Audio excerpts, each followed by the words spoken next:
오직 주님 안에 두려움없네. 고난을 통해 날 만드심을 믿네. 주님만이 내 모든 것 되시네. 주의 강한 손 날 붙드시네. 오직 주님 안에 소망이 있네. 내 삶을 통해 영광 받으신 주님만이 내 모든 것 되시네. 주의 선하심 나 노래하네. 주님만이 내 모든 것 되시네. 주의 선하심 나 노래하네.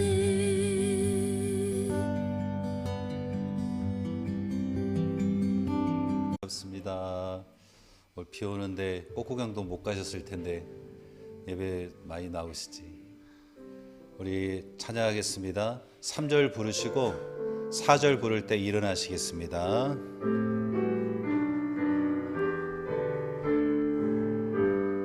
잠시 세상에 내가 살면서 항상 찬송 부르다가 날이 저물어 오라 하시며 영광 중에 나아가리. 열린 천국문 내가 들어가 세상 짐을 내려놓고 빛난 면류관 받아 쓰고서 주와 함께 길이 살리. 눈물 골짜기 더듬으면서 나의 갈 길 다간 후에 주의 품 안에 내가 안기어 영원토록 살리로다. 열린 천국문 내가 들어가 세상 짐을 내려놓고 빛난 면류관 받아 쓰고서 주와 함께 길이 살리. 나의 가는 길 멀고 험하며 산은 높고 골은 깊어 고난 나의 몸 쉴 곳 없어도 복된 날이 밝아오리. 열린 천국문 내가 들어가 세상 짐을 내려놓고 빛난 면류관 받아 쓰고서 주와 함께 길이 살리. 한숨 가시고 죽음 없는 날 사모하며 기다리니 내가 그리던 주를 배울 때 나의 기쁨 넘치리라. 열린 천국문 내가 들어가 세상 짐을 내려놓고 빛난 면류관 받아 쓰고서 주와 함께 길이 살리.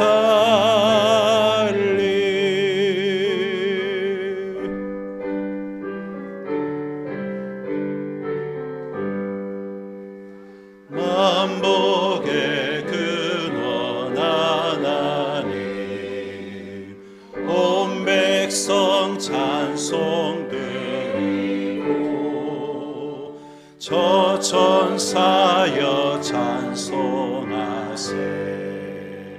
찬송 성부 성자 성령 아멘.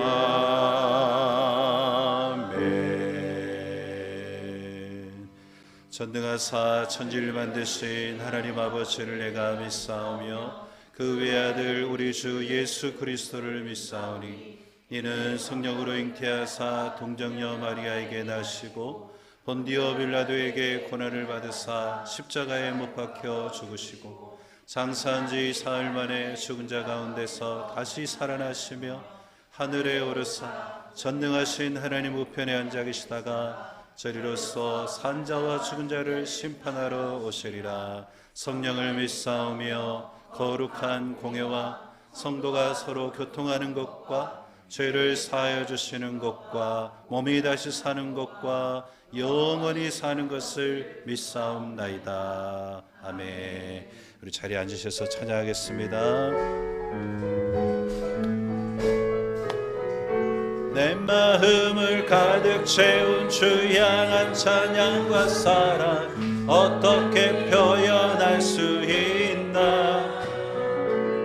수많은 찬양들로 그만 표현할 길 없어 다시 고백합니다. 한 번 더 내 마음을 가득 채운 주 향한 찬양과 사랑 어떻게 표현할 수 있나. 수많은 찬양들로 그만 표현할 길 없어 다시 고백합니다. 주 사랑해요. 온 맘 다하여 말로 다 할 수 없어. 주 사랑해요. 찬양 받아 주소서. 수많은 멜로디와 찬양들을 드렸지만 다시 고백하기 원한대. 주님은 나의 사랑 삶의 중심 되시오니 주를 찬양합니다. 주 사랑해요. 주 사랑해요. 온 맘 다하여 말로 다 할 수 없어. 주 사랑해요. 찬양 받아 주소서. 한 번 더 주 사랑해요. 주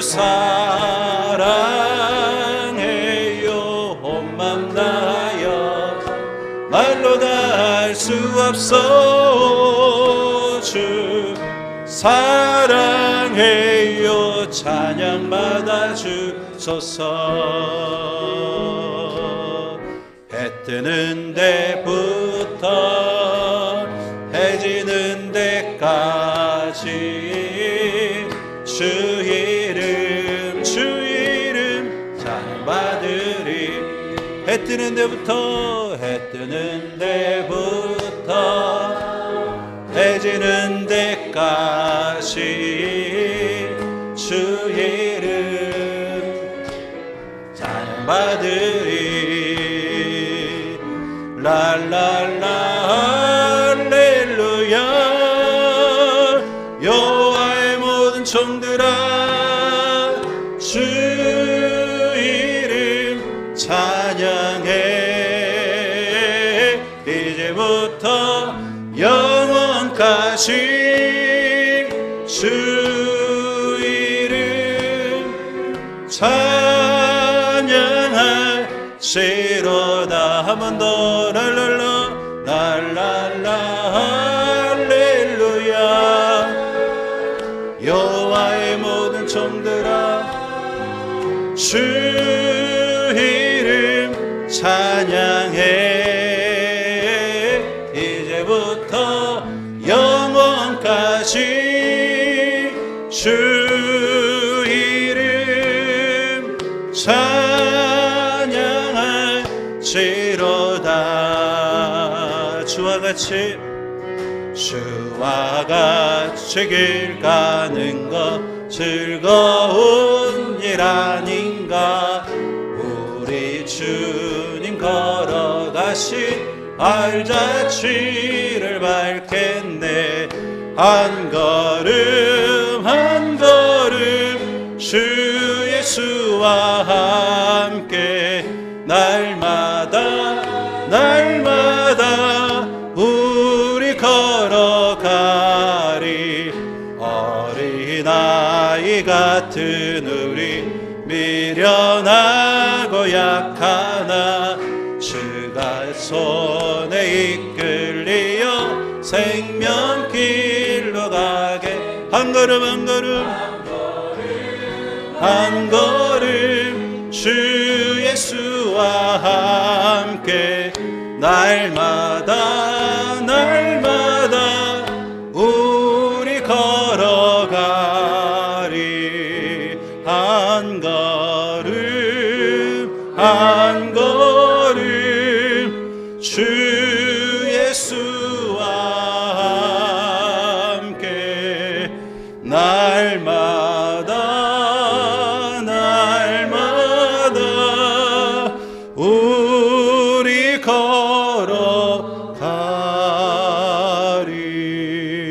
걸어가리. 예수님이 여기 모인 우리 모두의 구주이심을 믿습니다. 성령과 믿음이 충만하기를 축복합니다. 주 안에 있는 이 신앙생활을 여러분 의무감으로 또 죄책감으로 살아가지 마시고 그 신앙생활을 누리는 신앙인들이 되셔서 우리 삶을 앞서 준비하시고 이끌어가시는 하나님의 섭리를 찬양하는 인생들이 되시기를 축복합니다. 우리 그런 가사를 담은 이 마지막 찬양으로 하나님께 고백하며 나가겠습니다. 예수를 나의 구주 삼고 예수를 나의 구주 삼고 성령과 피로써 거듭나니 이 세상에서 내 영혼이 하늘의 영광 누리도다. 이것이 나의 간증이요 이것이 나의 찬송일세. 나 사는 동안 끊임없이 구주를 찬송하리로다. 온전히 주께 맡긴 내 영 사랑의 음성을 듣는 중에 천사를 환대하는 것과 하늘의 영광 보리로다. 주 안의 기쁨 주 안의 기쁨 누림으로 마음의 풍랑이 잔잔하니 세상과 나는 간 곳 없고 불쏘간 주만 보이도다. 이것이 나의 간증이요 이것이 나의 찬송일세. 나 사는 동안 끊임없이 구주를 찬송. 이것이 나의 간증이요 이것이 나의 간증이요 이것이 나의 찬송일세. 나 사는 동안 끊임없이 구주를 찬송하리로다. 아멘. 준비하신 길로 우리를 이끄시며 약하고 미숙한 자들이라도 마침내 존귀와 영광의 면류관을 쓰게 하실 우리 하나님께 주여 우리를 불쌍히 여겨 주시옵소서. 성령의 충만함을 입은 그리스도인이 되게 하여 주시옵소서. 우리 함께 기도하며 나가겠습니다. 할렐루야. 우리 주님을 찬양합니다. 우리를 불러주시는 하나님, 오늘 또 문 열어주시는 하나님,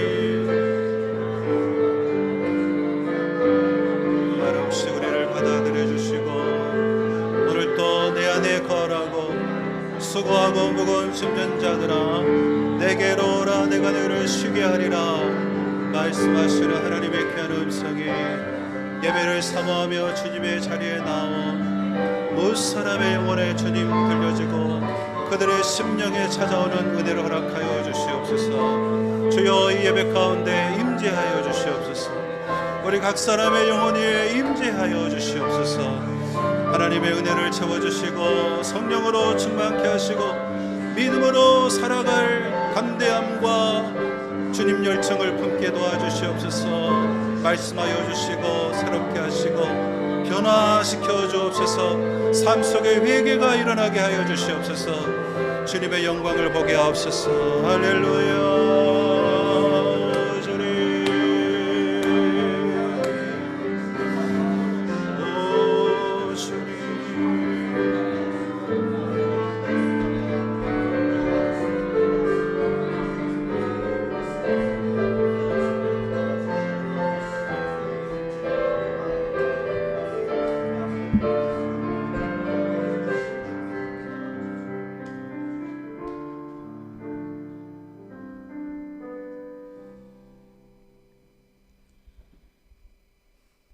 선하시고 신실하신 하나님 아버지, 지난 한 주간도 부족한 저희의 발걸음을 붙드시고 오늘 다시 주일에 하나님 앞에 예배할 수 있도록 이 자리에 인도하여 주심을 감사와 찬양을 올려드립니다. 하나님 앞에 예배하는 이 시간, 분주한 저희의 마음과 생각을 하나님 앞에 내려놓고 주님 한 분만을 바라보며 주님께 집중하며 주님의 말씀을 듣는 이 시간 되기를 원합니다. 하나님, 저희가 하나님의 말씀을 듣고 기억하며 살았다 고백하지만 여전히 한 주를 돌아보면 저희의 삶에는 하나님을 향하지 못했던 모습들과 불순종의 흔적들이 남아있음을 고백합니다. 말씀 앞에 분명히 연약함을 느꼈음에도 변화되기를 주저했던 모습들, 알면서도 순종하지 못했던 순간들, 사랑보다 판단이 앞섰던 마음들과 여전히 연약한 모습들을 주님 용서하여 주옵소서. 하나님, 하나님의 섭리와 일하심을 온전히 믿지 못했던 연약한 모습들을 이 시간 회복시키시고 세우시는 주님 앞에 내려놓습니다.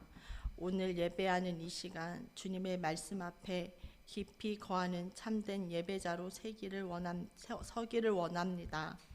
말씀을 들으며 생각나게 하시는 삶의 모습에 저희의 가치관을 내려놓고 온유한 순종으로 나아가게 하시고 형식이 아닌 주님 안에 살아있는 생명들임이 나타나는 삶을 살아가기 원합니다. 오늘 드려지는 이 예배 가운데 성령님 임재하여 주옵소서. 주님 앞에 드려지는 찬양과 기도 가운데 오직 주님만이 높임 받으시고 저희가 주님과 깊이 만나는 시간 되기를 간절히 원합니다.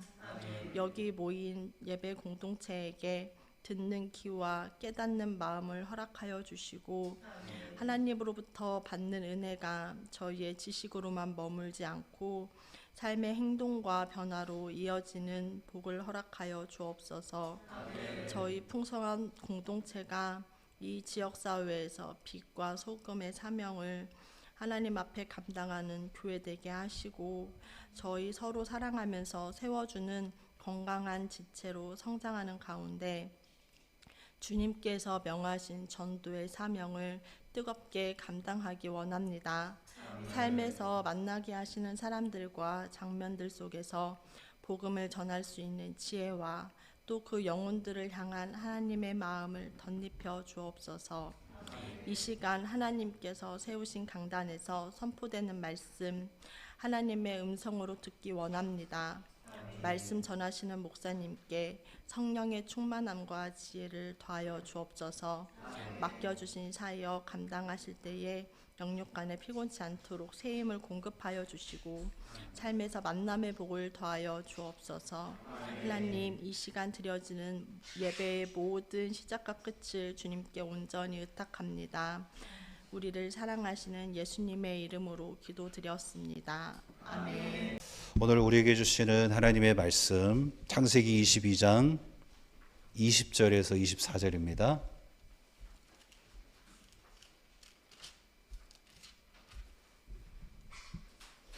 창세기 22장 20절에서 24절.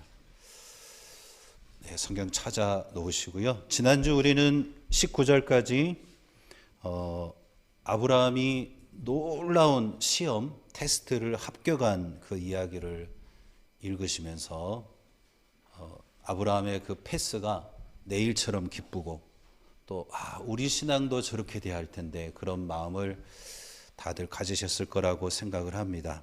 오늘 본문은 그 뒤에 일어난 일입니다. 5월은 가정의 달인데 또 가정의 달 5월과 잘 맞는 본문인 것 같기도 합니다. 이 22장 20절부터 24절을 우리 보시면서 언약 가정을 향한 하나님의 세밀한 섭리라는 주제로 말씀을 오늘 함께 나누려고 합니다. 우리 먼저 본문을 읽어보겠습니다. 20절부터 24절입니다. 우리 한 목소리로 합독하겠습니다. 이 일 후에 어떤 사람이 아브라함에게 알리어 이르기를 밀가가 당신의 형제 나홀에게 자녀를 낳았다 하였더라. 그의 맏아들은 우스요 우스의 형제는 부스와 아람의 아버지 그무엘과 게색과 하소와 빌다스와 이들랍과 부두엘이라. 이 8사람은 아브라함의 형제 나홀의 아내 밀가의 소생이며 부두엘은 리브가를 낳았고 나홀의 첩 루마라 하는 자도 데바와 가함과 바스와 마아가를 낳았더라. 아멘. 무슨 사이죠? 모리아산. 모리아산 그 여호와 일의 감격을 경험한 후에 2일 후에 그랬습니다. 20절에 그 모리아산의 시험 합격 그 이벤트가 있고 시간이 좀 흘렀다는 거죠. 아브라함이 하나의 뉴스를 접하게 되는데 당신의 형제 나홀에게 밀가라는 여인이 당신의 형제 나홀에게 자녀를 낳았다 하는 그 나홀의 집 자녀들 이야기가 들려왔다는 거죠. 그래서 21절부터 23절까지는 그 밀가와 나홀이 남편입니다. 나홀과 밀가 사이에서 태어난 8아들에 대한 이름이 나오죠. 명단이. 그리고 거기에 짧게 딸이 하나 언급이 됩니다. 그 딸이 리브가입니다. 그리고 24절은 이 나홀에게 첩이 있었는데 루마라고 하는 여인이고요. 그 여인이 또 낳았던 아들들의 이름이 기록이 되어 있습니다.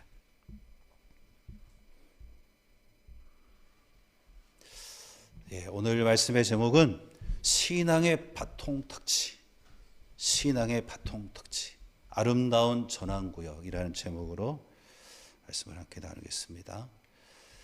자, 20절, 24절은 사실 우리가 족보를 보면서 재밌지 않거든요.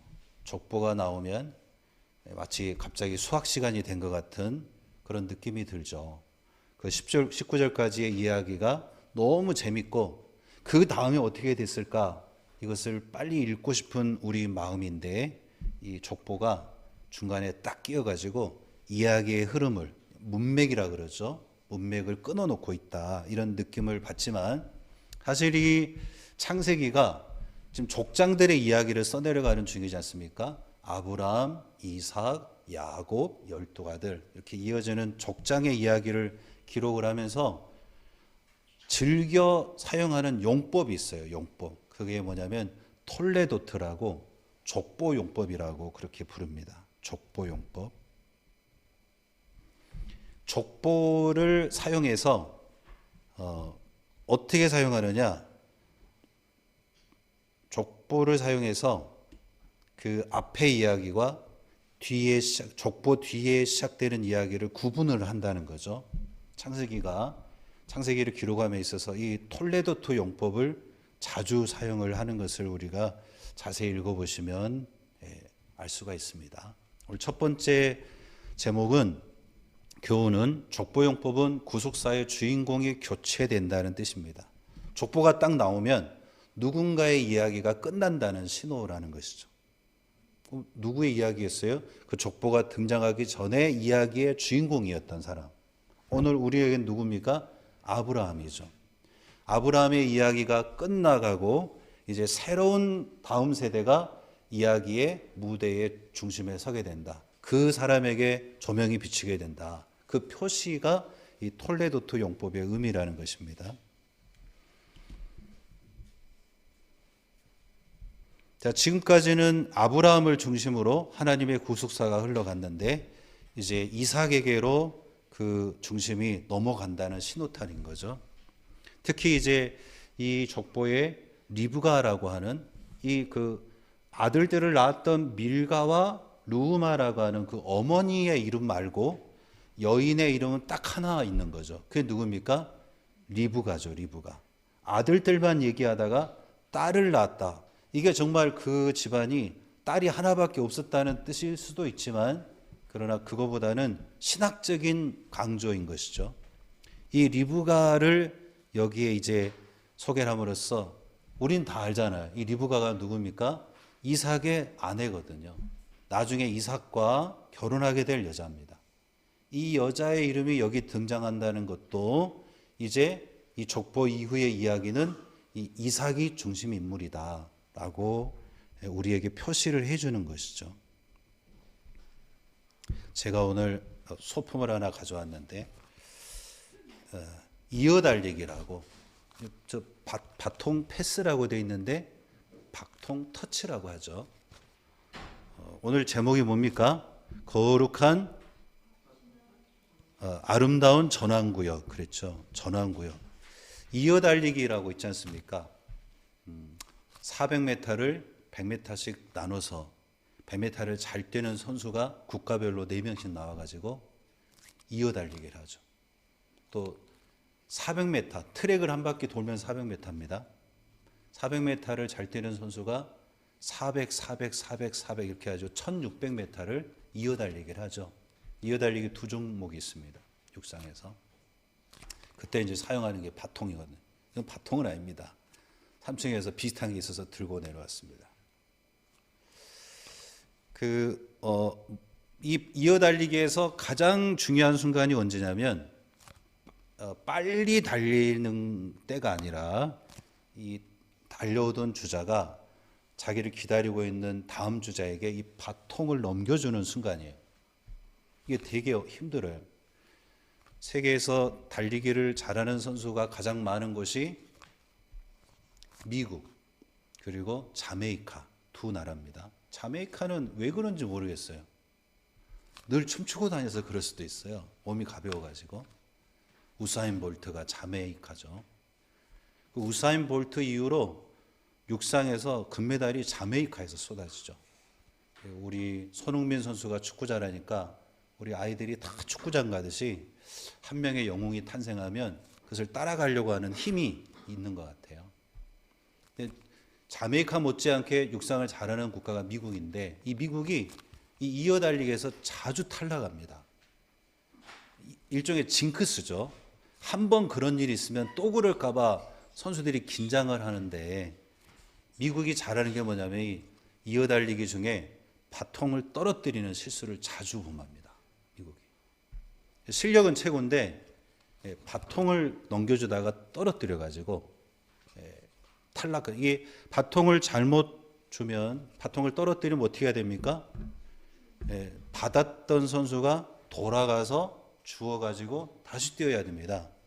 그럼 벌써 다른 국가 선수들은 한 30m 가버린 거죠. 1초에 10m씩 뛰는 선수들이니까 이미 경기가 끝난 것이고, 그리고 뭐 이것을 구간이 있거든요. 그것을 전환구역이라고 아까 했는데 이 구간 패싱 존, 바통을 주고받는 구간이 있어요. 이 구간을 넘어서게 되어도 실격입니다. 아무리 잘 뛰어도 이어달리기에서는 소용이 없어요. 바통을 정확히 주고받아야 의미가 있는 것입니다. 앞선 주자가 최고의 속도로 뛰어가지고 그 속도를 그대로 가서 꽝 부딪히는 게 아니고 앞에 이 바통을 받을 선수가 얼마나 준비되어 있느냐, 그 속도에 맞춰서 자기의 속도를 컨트롤 해가지고 가서 정확히 딱 주는 거죠. 이 바통 터치를 잘하는 국가가 일본입니다. 일본. 일본은 다리가 짧아요. 아시아인들이니까. 그런데 세계 1위를 갑니다. 왜냐하면은 이 바톤 터치를 엄청 잘합니다. 일본이. 우리나라도 요즘 좀 잘하는 것 같습니다. 여러분, 우리 이현이도 육상 한번 해볼래? 1위 초에 육상부 있는데. 그래서 정리를 하자면 훌륭한 이어달리기 주자가 갖춰야 할 핵심은 빨리 달리는 것 당연하죠. 빨리 달리는 것뿐만 아니라 다음 세대에게 맞춰주는 이 속도 조절 능력. 다른 말로 표현하면 무대에서 내려갈 때를 아는 것이죠. 저도 이제 축구를 좋아하다가 요즘 안 하는데 왜 안 하냐면 자신이 전성기가 지났다는 것을 인정하지 않는 분들이 운동장에 있어요. 잘 못 뛰거든요. 저처럼 젊고 잘 뛰는 후배들에게 기회를 줘야 되는데 자신들이 여전히 그 운동장의 주인이 되려고 으르렁거리는 분들이 계십니다. 팀 분위기를 망치고 팀이야 지든 말든 자기는 뛰어야겠다. 또 자신이 축구를 잘 못하는데도 고집들이 있잖아요. 자기의 시각대로 안 한다고 막 말하고 그런 분들이 있어요. 운동장에 꼭 가보면. 그러면 그런 분들이 계신 팀은 없어집니다. 그런데 아주 지혜로운 그 성숙한 노장들이 있어요. 이들은요 소리를 잘 안 냅니다. 자기들도 압니다. 못 뛰어다닌다는 걸. 그래서 입은 닫고 뭘 엽니까? 지갑을 엽니다. 지갑을 열어서 후배들 밥 사주고 경기용품 후원하고 그렇게 함으로써 그 팀의 원로로서의 자기의 지위를 간직하면서 후배들에게 사랑받는 그런 분들이 계시면요 그 팀은 세대가 바뀌는데도 롱런하는 거예요.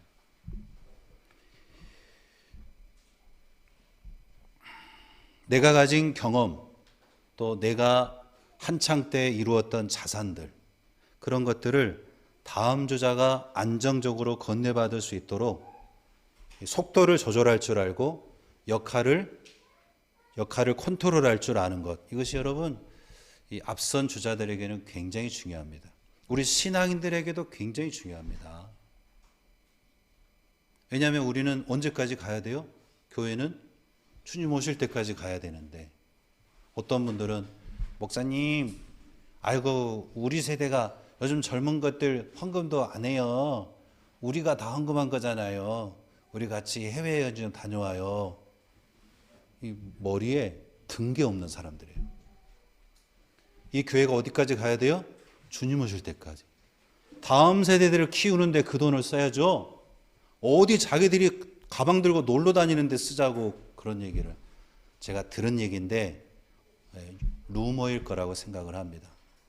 그런 앞세대들이 있으면요 그 밭 이어달리기는 망한 겁니다. 여러분 우리 성경을 한 구절 찾아볼까요? 제가 지난주에 여러분들 성경 찾는 그 책 넘기는 소리가 너무 행복하더라고요. 그럼 찾아보겠습니다. 요한복음 12장 요한복음 12장 24절입니다. 너무 조용해요. 책 좀 세게 넘겨보세요. 이렇게 12장 24절 같이 읽어보겠습니다. 요한복음 12장 24절입니다. 내가 진실로 진실로 너희에게 이르노니 한 알의 밀이 땅에 떨어져 죽지 아니하면 한 알 그대로 있고 죽으면 많은 열매를 맺느니라. 아멘. 땅에 떨어지고도 썩기를 거부하는 밀알이 있다면 그 밀알은 그냥 거기 떨어져서 흙 속에 묻힌 밀알 그냥 자체인 거죠. 그대로인 거죠. 그러나 자신을 썩혀서 그 씨를 감싸고 있는 딱딱한 껍질을 썩혀서 생명을 내면 한 알의 밀이 어떻게 됩니까? 많은 열매로 이어지게 되는 것입니다. 바로 이제 예수님의 십자가 죽음을 비유로 말씀하신 것이죠. 그 한 분의 죽음이 어마어마한 사람들을 그리스도의 이름으로 하나님께로 이끄는 그런 희생이 되지 않았습니까? 하나님 나라는 기본적으로 하나님 나라의 앞세대들은 썩을 줄 알아야 됩니다. 자신이 무대에서 내려갈 때. 그 때를 모르니까 70이라고 못 박아 놓은 거 아니에요? 근데 그걸 연장하려고 그래. 왜? 그 평균 연령이 늘어났으니까. 근데 여러분, 우리가 아무리 젊어도 요즘 뭐 100세를 넘는 분들이 많으시다 해도 65세를 넘어가고 그러면은 까막까막 하잖아요. 판단력이 흐려지고. 많은 사람들의 신앙의 건강과 그 신앙의 순수함이 자기에게 달렸는데 내려갈 줄 알아야죠.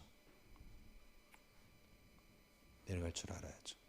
은퇴의 때가 법적으로 정해진 때가 있으면 그 때를 지키면 되는 거죠. 그거를 늘려가지고 여기 더 있으려고. 또 교회에서도 청년들을 길을 살리고 청년들에게 뭔가 후원을 하는 것이 아니라 야! 집사님들 말 들어. 이거는 좋지 않은 모습이죠. 물론 그 집사님들이 40대야. 그러면 한창이죠. 청년들 말 들어야죠. 근데 집사님들이, 권사님들이, 장로님들이 우리들의 나이는 60, 70인데 여전히 교회를 꽉 붙잡고 있으려고 할 때 그 교회는 자신들과 함께 늙어버리는 것입니다. 가정도 마찬가지죠. 가정도. 우리 자녀들이 다 컸어요. 내가 뭐라 할 자녀들이 아니에요. 그럼 우리가 입을 다물어야죠. 아들아, 네 생각 어떠냐? 아버지는 너 지지한다. 이게 가정에서의 우리 아버지들의 모습이어야 합니다. 그렇게 하는 아버지를 자녀들이 무시합니까? 그는 호로록 자식들이죠. 그럴 리가 있나요? 더 존중하고, 더 받들고, 더 소중히 여기죠. 이 바통 터치가 중요한 것입니다. 아브라함이 시내산에서 최선을 다해 달려가지고 하나님이 자신을 통해 써내려가는 그 이야기를 최상으로 올려놓고 그리고 이렇게 이삭에게 바통을 넘겨주고 있다는 것. 여러분, 이것이 바로 우리 인생에서 여러 조직으로 구성된 사회에서 그리고 특히 하나님의 나라를 품은 교회에서 연출되고 반복되어야 할 아름다운 광경인 것을 깨닫게 되시기 바랍니다. 넘겨줄 줄 알아야 돼. 넘겨줄 줄. PPT가 어딘지 제가 순서를 좀 잊어버렸습니다.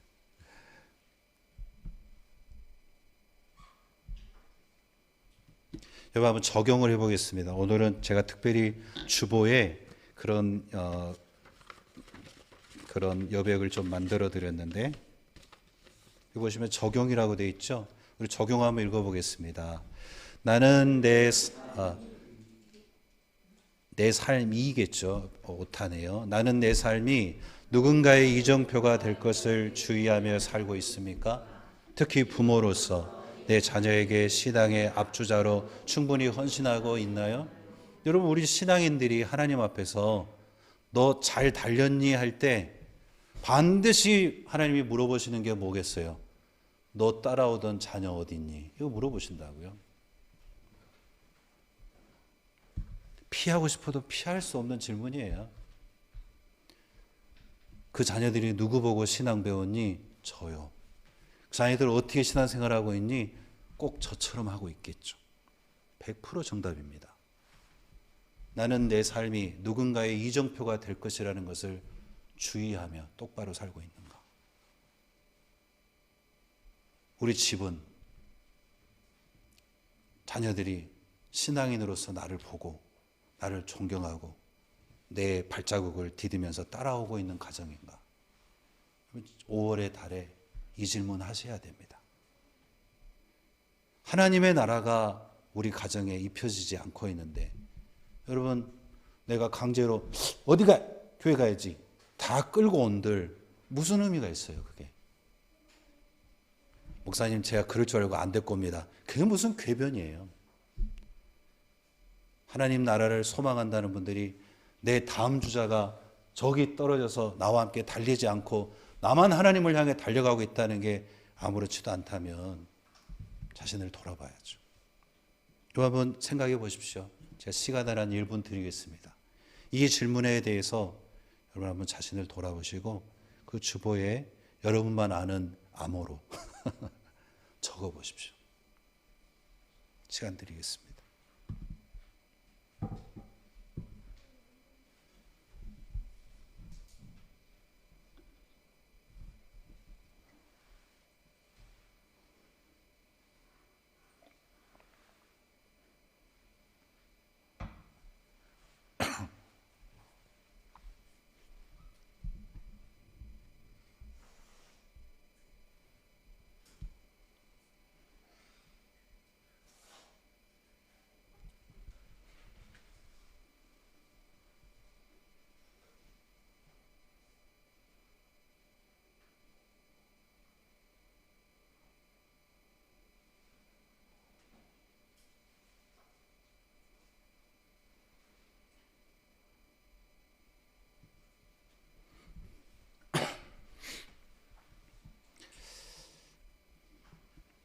그 짧게 Y, N 이렇게 적으셔도 됩니다.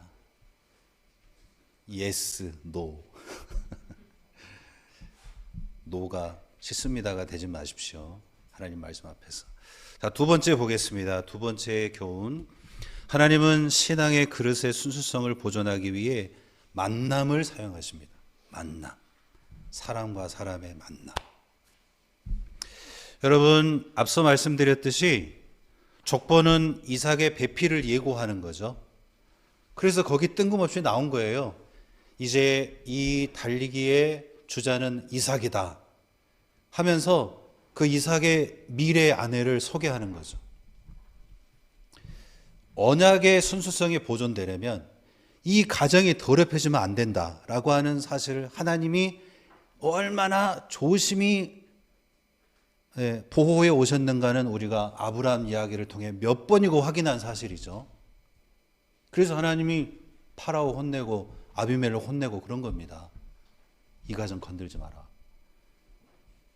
그 부부관계가 순수해야, 그 부부관계가 순결해야 그 속에 담긴 그 내용물도 존중받을 수가 있는 것이기 때문이죠. 족보를 한번 보시겠습니다. 족보. 자, 이것이 관련 족보인데 맨 위에 있는 데라가 이 사람들의 아버지입니다. 아버지. 이 데라가 갈대아 우르에서 짐 싸갖고 하란으로 온 사람이에요. 하란에서 죽었죠.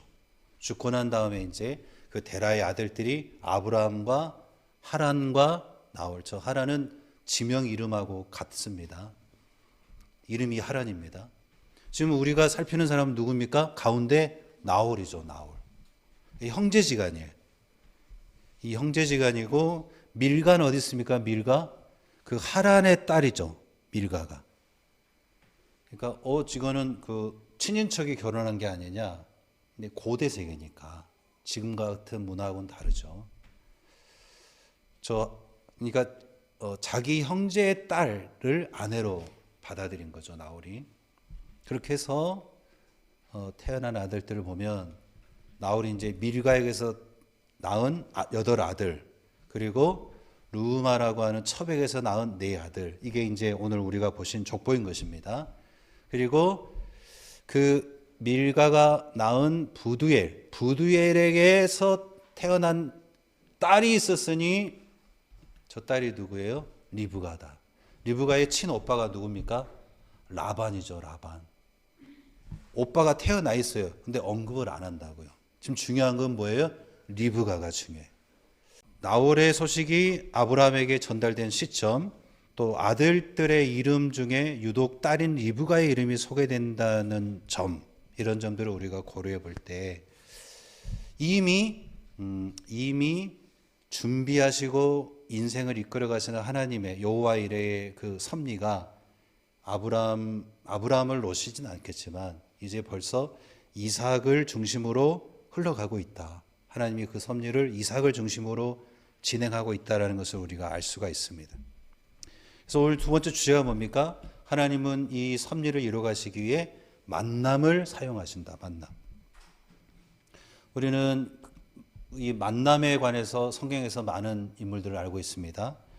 목사님이 늘 강조하는 거, 요셉과 파라오. 이 두 사람이 만날 일이 없는 사람이거든요. 포로의 신분이고 제국의 황제. 그런데 하나님이 만나게 하시죠. 놀라운 뭡니까? 그 무질서를 뭐라고 그러죠? 카오스를 뚫고서 둘이 만나는 거죠. 그 다음에 그의 비견될 만한 신약의 만남은 사도 바울과 아굴라 브리스길라 가죠. 부부. 이 부부가 전혀 다른 궤도로 소용돌이 속에 살다가 고린도에서 만나죠. 그 다음에 우리가 얼마 전에 수요일 날 끝났으니까 거기서 또 만남을 하나 가져와 보면 에스라와 아닥사스다. 에스라 느헤미야와 페르시아의 왕 아닥사스다의 친분을 우리가 어떻게 설명할 거예요? 피지배 국민과 제국의 서열 1위의 이 개인적 관계를 우리가 어디서부터 설명할 수 있겠습니까? 그 에스라와 느헤미야가 하나님의 때에 본국으로 돌아와서 자신들이 끝나버렸다고 신앙을 떠나려고 하는 그 언약 백성을 붙잡는 하나님의 통로로 일하게 된 것은요, 여러분 그냥 기적이 아니라 이 모든 것을 친히 지휘하시고 이 만남을 주도하신 하나님의 역사인 것을 우리가 고백할 수 있게 되시길 바랍니다. 룻과 보아스 두 사람이 만날 인연인가요? 하등의 인연이 없어요. 전혀 다른 서로 앙숙인 민족의 출신들이 경건한 보아스를 위해 모압에서 하나님이 이끌어 오신 여인이 룻인 거죠. 이 만남을 통해 누가 태어납니까? 다윗이 태어나요. 다윗이. 얼마나 놀랍습니까? 마지막으로 할머니 로이스, 어머니 유니게, 아들 디모데, 이 3대에 걸친 기도, 하나님을 향한 바통특치가 이어지는 가정이라 이 말이에요. 우리 집 3대째 교회 다닙니다. 말만 그런 게 아니라 정말 할머니가 딸에게, 그 딸이 아들에게 믿음의 바통을 넘겨주는 이 가정이라 이 말이죠. 여러분 이런 가정이 진짜 기독교 가문 아닙니까? 이 가정의 기도에 응답하기 위해서 하나님이 저리 가고 있는 전도자를 끄집어서 데리고 왔죠. 그게 누굽니까? 그게 사도 바울이에요. 그렇게 해서 바울과 디모데가 평생 동역자가 되어 목숨 걸고 사역하는 전도자들이 된 것이죠. 하나님은 만나게 하십니다. 만나게. 여러분 이 익산에도 교회가 얼마나 많습니까? 어쩌다 우리 풍성한 교회로 오셨나요? 말 잘하고 목사님보다 피부도 좋고 재밌고 긍정적이고 그런 목회자들 세고 셌습니다. 여러분 우리는 왜 만났을까요? 하나님은 만남을 사용하십니다. 만남에는 하나님의 계획이 있어요. 여러분 대면 그만하시고 깊숙이 들으십시오. 하나님이 공동체 안에서 써내려 가시는 이야기의 주인공이 되어 주십시오. 저기 PPT에 나와 있는 그 성경 구절은 디모데후서 2장 20절 21절이거든요. 큰 집에는 여러 그릇이 있어요. 금그릇, 은그릇, 질그릇, 나무그릇. 가격이 다 다르죠. 여러분 같아도 비싼 그릇은 소중한 데 쓰겠죠. 자주 안 쓰고 손님 왔을 때 특별한 이벤트 때 쓰고 깨질까 봐 다를까 봐 잘 닦아서 보관해 놓을 거 아닙니까? 근데 이제 세상의 값어치는 그런 거죠. 가격이 얼마냐. 근데 하나님 나라의 값어치는 그렇지 않습니다. 그 다음에 뭐라고 했냐면 누구든지 자기를 깨끗게 하는 그릇을 하나님이 쓰신다. 자기를 깨끗게. 자신을 하나님의 때를 위해 준비하고 사는, 우리가 부모가 자식의 신앙에 관심이 없고 자식들이 이 땅에서 하나님의 백성으로 살아가야 할 자녀들의 삶에 대해 관심이 없다면 그것은 악한 부모인 거죠. 누구의 관점에서? 하나님의 관점에서. 세상에서는 학대하는 부모, 뭐하는 부모, 용돈 안 주는 부모가 나쁜 부모이겠지만 하나님의 나라에서는요, 믿음의 다음 세대에게 무관심한 부모가 제일 나쁜 부모입니다. 어떤 장애를 가진 부모님이 그 장애를 받아들이기가 자녀의 장애를 받아들이기가 너무 힘드니까 힘들어하고 있을 때 주님의 음성을 들었다든가 누가 격려하면서 그 얘기를 했다든가 뭐라고 했냐면 하나님이 너를 얼마나 믿었으면 이 아이를 너에게 맡겼겠냐고 그렇게 얘기를 하니까 무너져가지고 하나님 제가 나쁜 사람입니다. 제 마음을 고쳐먹겠습니다. 그렇게 했다고 하잖아요. 다 만남인 거예요. 만남. 여러분 우리 젊은 사람들 대충 만나면 결혼하고 그럴 겁니까? 우리 윤호 집사님 제발 만나요 좀. 준비하고 하나님의 그 사인을 요청하고 여러분 잘 만나셔야 됩니다. 하나님이 만나라 하신 만남을 꿈꾸셔야 돼. 그게 뭐 운명이니 뭐 사주팔자니 그쪽으로 가면 안 되고 하나님이 뜻하신 바가 있어서 이끄시는 인생들은 만나야 됩니다. 그 만남이 실제로 하나님의 손에서 일어난다고 믿는다면 어떻게 사셔야겠어요? 술 먹고 담배 피고 신앙생활 엉망으로 하고 신앙생활 그렇게 살 겁니까? 준비해요. 준비. 그래서 두 번째 적용을 해보겠습니다. 하나님께서 보호하실 보배가 되고자 신앙생활을 하고 있는가? 귀한 그릇이 되어야 귀하게 쓰임받죠. 나도 나를 함부로 사용하는데 신앙적으로 세상에서는 돈 있으면 불러주고 잘 놀면 불러주지만 하나님은 뭘 보고 불러주겠어요?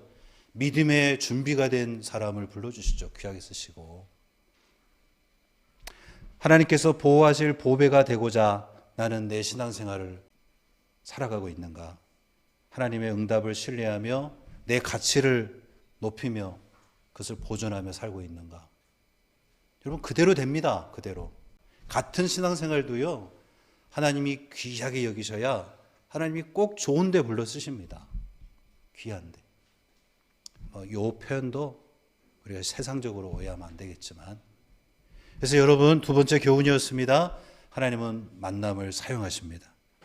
어쩌다 보니 만난 게 아닙니다. 하나님이 이끌어 오셔서 만나게 하신 거예요. 부부관계도 그렇고 부모 자식 관계도 그래요. 제발 그 사이에 하나님의 영광을 나타내세요. 여러분 내 자식이라고 내 것이 아니잖아요. 마지막 세 번째 보겠습니다. 하나님의 섭리는 모든 것을 은혜로 만듭니다. 자, 학자들은 이 족보를 우리가 앞에서 보았던 여호와 이레의 확장으로 그렇게 해석을 합니다.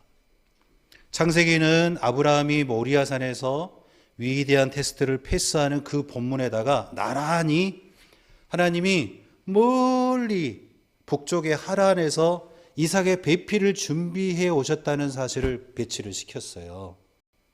준비하심의 영역이 우리가 보는 것, 생각하는 것 수준이 아니다. 하나님의 준비하심은 광활하다. 그래서 저기 있는 이야기를 여기다 갖다가 배치를 한 겁니다. 지금 아브라함아, 저 순양 준비한 것 때문에 너 지금 황홀하냐? 아니야, 그 수준이 아니야. 나의 준비함은 우주 전체를 통틀어 너를 이끌고 있는 것이란다. 내가 네 자녀를 책임질 것이다. 수고했다 여기까지.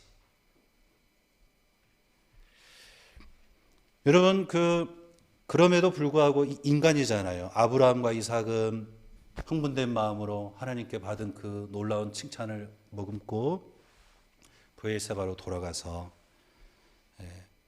야, 하나님이 우리를 그렇게 기뻐하셨는데 우리가 뭘 바라고 순종한 건 아니지만 그렇게 기뻐하셨으니 뭔가를 하지 않을까? 뭐가 일어날까? 어떤 복이 찾아올까? 그렇게 생각하고 살고 있었겠죠. 그러나 그 생각이 틀린 거죠. 이미 준비되어 있는 거예요. 이미 나홀과 밀가의 만남, 그 밀가를 통해 부두엘이 태어나고 그 부두엘의 딸 중에 이삭의 배필감을 준비하시는 하나님의 이 역사는요, 아브라함과 이삭이 계산해보고 상상할 수 있는 영역 밖에 있다는 거예요. 꿈에도 우리는 알 수 없는 그런 은혜인 거죠. 그러므로 여러분, 하나님의 섭리는 인간에게는 항상 뭡니까? 은혜예요, 은혜. 은혜가 안 되려면 인간의 행동이 먼저 있어야죠. 그래서 이렇게 행동했으니 이렇게 되면 그건 은혜가 아니죠. 보상이죠. 보상. 상급이고. 그러나 이 하나님의 섭리는 인간의 시간과 공간을 초월하여 일어나기 때문에 인간에게 그 섭리의 결과가 찾아올 때는요, 리브가가 나타날 때는 그것은 은혜인 것입니다. 은혜.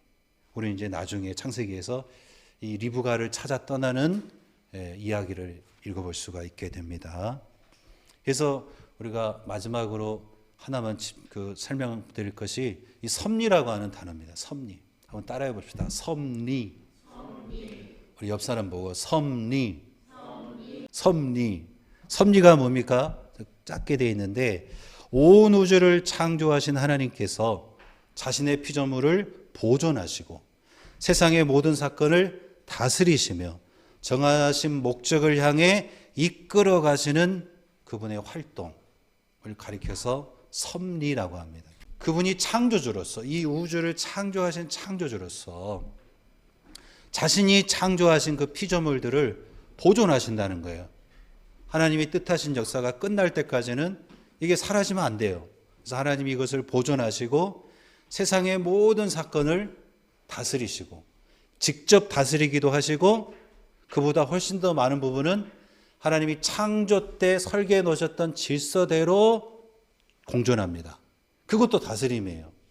그러니까 하나님이 다스린다고 해서 하나하나를 하나님이 다 일일이 간섭하신다는 뜻으로 좁게 이해하시면 안 됩니다. 그리고 정하신 목적을 향해 나아가도록, 불교의 역사관은 무슨 관이에요? 윤회관이죠. 윤회관. 돌고 돌고 돌고. 그러나 기독교의 역사관은 뭡니까? 직선적 역사관입니다. 시작이 있고 과정이 있고 끝이 있어요. 끝. 모든 것이 주께로부터 나오고 주로 말미암고 주에게로 돌아갑니다. 기독교의 역사관은 여러분 직선적 역사관이고 예수 그리스도의 재림으로 종결되는 역사관입니다. 저 밑에만 보십시오. 이 모든 것이 어쩌다가 나에게 찾아오는 것이 아니라 하나님의 손길로부터 오는 것. 섭리. 섭리신앙. 어쩌다가 뭐예요? 우연히 재수 좋아, 재수가 나빠 찾아오는 것이 어쩌다죠. 그러니까 우리 기독교인들은 범사에 심지어 불행한 일조차, 그 불행한 일 속에서조차 뭘 찾아야 됩니까? 하나님의 뜻이 뭘까? 그 불행한 일 자체도 하나님의 계획일 수 있지만 넘어서서 그 불행한 일에 처한 우리에게 찾아오시는 하나님의 섭리가 있어요. 끝이 아니에요. 이 불행을 행복으로 바꾸는 분이 하나님이신 것을 믿고 우리가 그 불행을 바라보면 웜해가 아니라 뭐 할 수 있어요? 아멘 주님. 할 수 있는 거예요. 섭리의 신앙. 하나님의 섭리를 우리가 신뢰하며 살아갈 때 하나님께서 섭리하신다는 사실을 신뢰하는 성도는 모든 상황 속에서 성공만 아니라 실패에서도 뭘 묵상하라고요? 하나님의 뜻이 뭔가, 하나님의 선한 뜻이 무엇인가를 묵상할 수 있고요. 그렇기 때문에 그 환경에 압도당하기보다는 하나님을 힘입어서 4가지 단어를 적어보겠습니다. 확신, 두 번째는 담대함, 세 번째는 인내, 그리고 네 번째는 감사. 감사를 할 수가 있습니다. 하나님, 섭리하시는 하나님이 살아계시다. 내 인생은 그분의 섭리 안에 포함되어 있다. 이 사실을 우리가 굳게 믿고 살아갈 때 어떤 일을 만나더라도 하나님의 선하심을 묵상하면서 이 상황을 또 한 번 나는 관통해 낼 것이다. 확신하고 그렇기 때문에 담대함을 가질 수 있고 그리고 그 상황에 주는 무게를 인내할 수 있고 기본적으로 하나님은 언제 끝나는 거예요? 이게 아니라 뭐라고요? 감사할 수 있다. 감사. 이것이 하나님께서 섭리하신다는 사실을 신뢰하며 살아가는 성도의 능력입니다. 능력. 오늘 말씀을 맺겠습니다.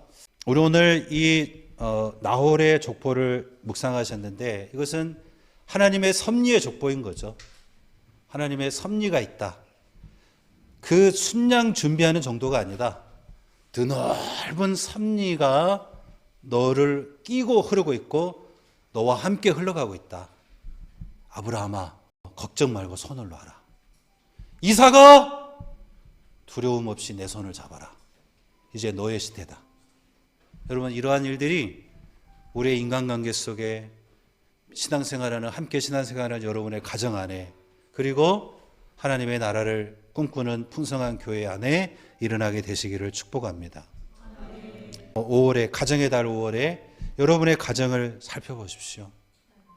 그 가정 안에서 나는 어떤 앞주자인가? 우리 앞주자가 어떻게 달려오셨는데 그것을 나는 어떻게 이어받아서 살고 있는가? 뒷주자로서 우리 자신을 살피시고 우리가 함께 세워가는 이 교회, 우리가 함께 세워가는 이 교회를 오늘 어떻게 대하고 있는가? 여러분, 어른들은요, 원하지 않아도 앞주자세요. 신앙생활을 1년밖에 안 했어도 아이들이 볼 때는 어른입니다. 하물며 목사님이, 우리 교회 집사님이, 애들 다 봅니다. 우리 청소년들의 특징이 뭡니까? 안 본 척하면서 아이 싫어요 욕하면서 따라하잖아요. 하나님, 저는 제가 가르친 거 아닙니다. 다 너 보고 한 거야. 우린 나중에 책임져야 돼요. 교회를 나는 어떻게 대하고 있는가? 우리의 태도를 돌아보시고, 왜 하나님의 가정이니까. 그리고 밖으로, 마지막으로 밖으로는요, 하나님이 오죽 속상하시고 안타까우셨으면 이 작은 교회에 맡기셔서 우리의 기도를 통해 돌보고 계시고 위로하고 계시는 가정들이 있어요. 그 가정들, 우리가 이름 부르며 기도해야 되는 그 가정들, 그 가정들을 우리가 또 이 가정을 세워가시는, 살려내시는 하나님의 관점에서 새롭게 바라보는 이 가정의 달 5월이 되시기를 주님의 이름으로 축복합니다. 기도하고 마치겠습니다. 완전한 섭리로 우리 삶을 빚어가시는 하나님을 찬양합니다. 여전히 보이고 인식하는 대로만 하나님을 대하려 하는 어린아이 같은 저희들을 불쌍히 여겨 주시옵소서. 당신의 나라와 뜻이 우리 삶을 넘어 인격에까지 입혀지기를 갈망합니다. 성령의 충만함 속에서 하나님의 사람들로 세워지게 하시고 믿음의 바통을 넘겨줄 세대를 준비하는 하나님의 종들이 되게 하여 주시옵소서. 녹음이 풍성한 이 5월에 하나님, 우리들의 가정을 세워 주시옵소서. 우리를 통하여 가정들이 살아나는 역사가 있게 하여 주시옵소서. 생명의 이름이신 예수 그리스도의 이름으로 기도하옵나이다. 아멘. 우리 일어나셔서 찬양하고 마치겠습니다.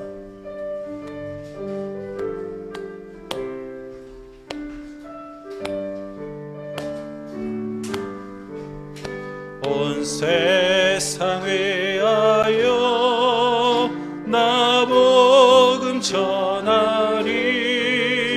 만 백성 모두 나와서 주 말씀 들으라. 죄 중에 빠져서 헤매는 자들아, 주님의 음성 듣고서 너 구원 받아라. 전하고 기도해 매일 증인 되리라. 세상 모든 사람 다 듣고 그 사랑 알도록. 여기 모인 우리는 영원한 하나님 나라의 시민들로서 우리 구주 예수 그리스도의 다시 오심을 간절히 소망하는 중에 복음에 합당한 생활로 성화를 이루고 복음의 가치를 따라 인생을 설계하며 복음의 향기를 가진 가정과 복음의 능력이 나타나는 교회와 복음의 생명으로 살아나는 세상을 만들어가는 것이 우리의 사명입니다. 아멘. 우리 주 예수 그리스도의 은혜와 하나님의 사랑과 성령의 교통하심이 너희 무리와 영원토록 함께 있을지어다. 아멘.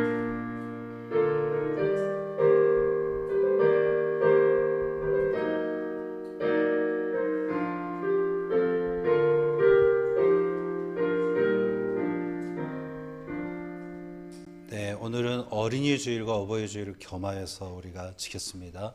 교회에서 준비하신 선물 받아가시면 좋겠습니다.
당신은 하나님의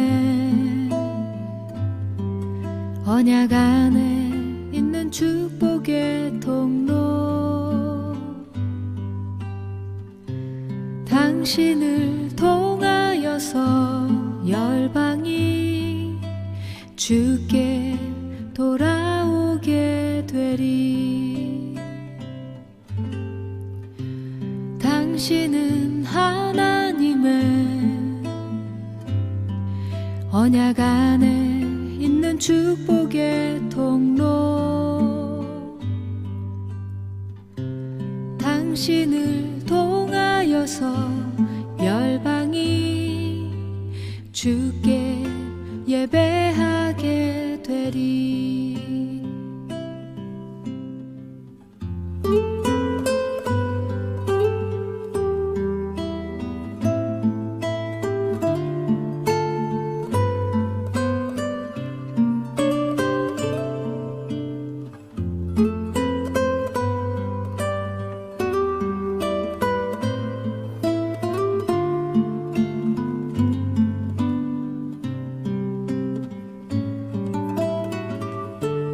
당신은 하나님의 언약 안에 있는 축복의 통로, 당신을 통하여서 열방이 주께 돌아오게 되리. 당신은 언약 안에 있는 축복의 통로, 당신을 통하여서 열방이 주께 예배하게 되리. 당신을 통하여서 열방이 주께